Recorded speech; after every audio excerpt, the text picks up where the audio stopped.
Snow White, Cinderella, Bruce Wayne, Bambi, Aladdin, Peter Parker, Elsa, Mowgli. These fairy tale characters and superheroes have some common traits. They're all beloved, they're all brave, and they're all orphans. Why is it orphanhood is such a common and compelling theme that we see in our favorite stories? It's because on some elemental level, we can connect, no matter what our families look like, on their desperate need to know that they belong. When I think about belonging, I think about these characters and their ability to overcome that challenge. When we're tiny infants, we need people to survive. Everything from the care that parents give us to have us be protected. I mean, think about it. We're not that fast.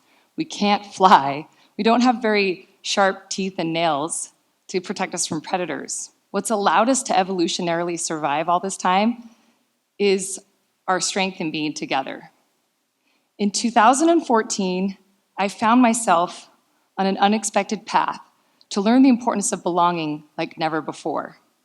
I met a man named Joe Ritchie, one of the greatest option traders of all time, for the first time in person at my friend Deborah Lee Finessa's home.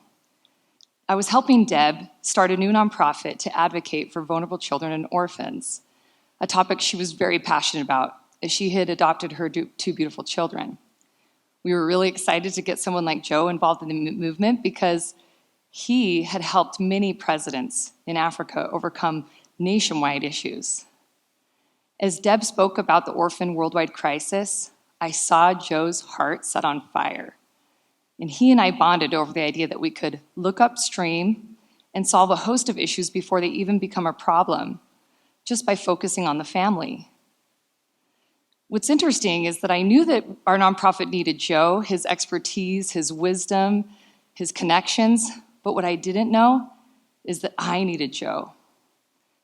Back then, I was really struggling to feel like I belonged with some of the people that I cared about most in this world.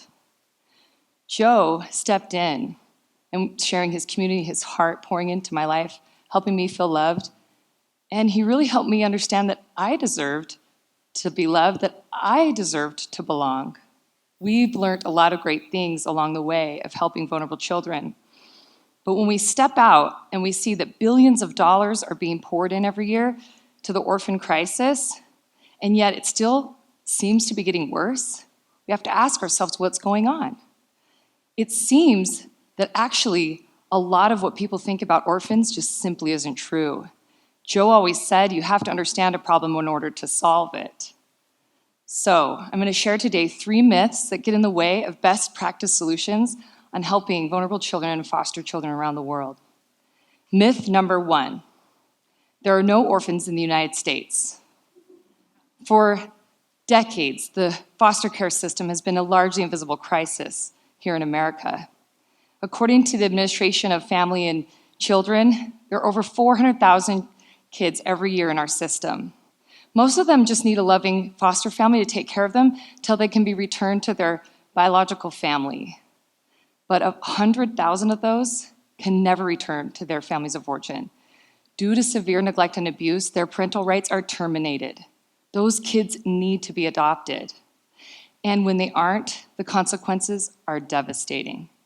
The Annie Casey Foundation estimates that 20,000 kids every year will age out of the system. And when they do, no one will be there to cheer for them at graduation, to walk them down the aisle at their wedding, to even be there for them to call as they need advice, as they enter adulthood.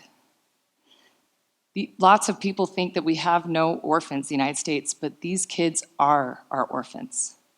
Myth number 2, children living in orphanages around the world have no living parents. A kid's parents die and they get sent to the orphanage, right? The truth is, poverty is what gets kids into orphanages. According to the Better Care Network, about 80% of all orphans living in orphanages around the world have at least one living parent, and virtually all have extended living family. Take Marcus, for example, who Joe introduced me to. Marcus, growing up, was known as number 171, living in an orphanage with hundreds of kids who all had living parents. Marcus was placed there when, growing up in poverty, his dad left, and his mom, working 16 hours a week to try to just make ends meet, faced the impossible decision to place him at age 6 into an orphanage. At home, there was no food, but in the orphanage, there was no love. And despite these kids having their basic needs met, they were still on their own. Myth number 3. This problem of orphans can't be solved. This is perhaps the most insidious myth of all, because it absolutely can. And there are people around the world who are doing it right now. Take, for example, this incredible nonprofit here in the United States. They work with welfare, child welfare, and they make stunning videos of children that humanize them, that personalize them, show their hopes, their dreams, their ambitions, and they show them to faith communities, which makes them exponentially more likely to be adopted. And at the same time, they work with government and the general public and media to try to encourage more signups for foster children, and then get people to support those foster families. Because to sign up foster families, to take those children in, I should say, and then get families to support those families. Not everybody has to foster or adopt. You can just support a family who's made that incredible commitment. What's stunning is they've had so much success that in places around the United States, they've changed who's waiting. And instead of having kids on waiting lists to be adopted, there's families waiting to adopt. How cool is that?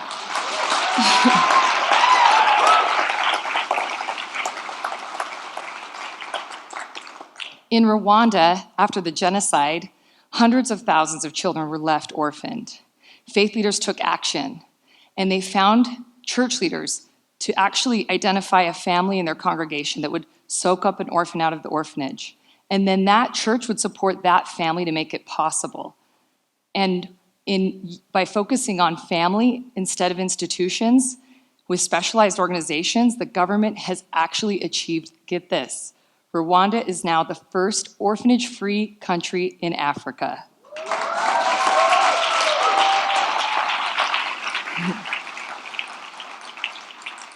Other organizations are repurposing orphanages, and what they're doing is turning them into community centers where parents can get vocational education and lift them out of poverty, or give childcare so that little kids like Marcus can go home at night to their mom. You know, we can actually repurpose the money that we're sending, and instead of focusing on orphanages and long-term warehousing of kids, put it towards at-risk families so they never get separated in the first place. The results are amazing. Thank you. And one of the coolest things that have come out recently that is from the sector is in 2019, nearly every country signed what's called the Declaration of the Rights of the Child, where countries pledge to focus instead of on orphanages and foreign adoption, focus on local extended family adopting and getting at-risk families the support they need so kids can be where they belong, home.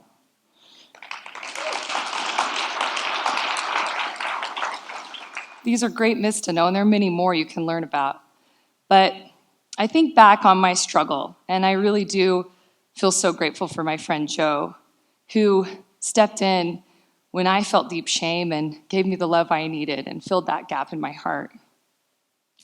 Earlier this year, Joe passed away. It was one of the greatest losses I've ever experienced. But he also gave me one of the greatest gifts of my life, to know that I belong. I hope every one of you feels cherished in your community. I hope that you're fully known and chosen. And if you are, I hope you give that gift to others today. You know what's so great is that I met Joe at Deborah Lee Furness's home. Her husband, Hugh, has played Hugh Jackman, many of you may know, has played incredibly cool characters in powerful orphan stories, from Captain Hook and Pan to Wolverine to The Greatest Showman's P.T. Barnum. But for Joe and I, our favorite was always Jean Valjean of Les Mis, a man who pledged to a dying woman that he would take in her little Cosette and love her as her own. Joe often poetically pointed out that You think it's a story of a man saving an orphan, when in reality, it was the story of a man being saved by an orphan. Perhaps that's the brilliant plot twist of the hero that helps the orphaned hero.